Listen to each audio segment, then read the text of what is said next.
Hi friends, ఇది మీరు విన్నారా? యంగ్ టైగర్ ఎన్టీఆర్ గారు మరియు కొరటాల శివ గారి కాంబినేషన్లో వచ్చిన సినిమా దేవరా.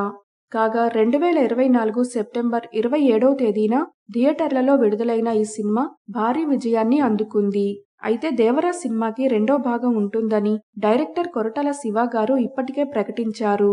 ఇక విషయం ఏమిటంటే, గతంలో మన తెలుగు సినిమాలు చాలా వరకు జపాన్లో కూడా విడుదలై మంచి విజయాలను సాధించాయి.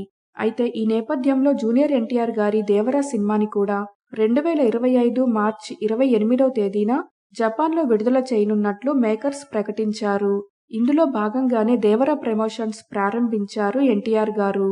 అలాగే జపాన్ అభిమానులతో, అక్కడి మీడియాతో వర్చువల్ ఇంటర్వ్యూలలో ఎన్టీఆర్ గారు మాట్లాడారు. దీనికి సంబంధించిన ఫోటోలను దేవరా టీం తన అధికారిక ట్విట్టర్ ఖాతాలో షేర్ చేసింది.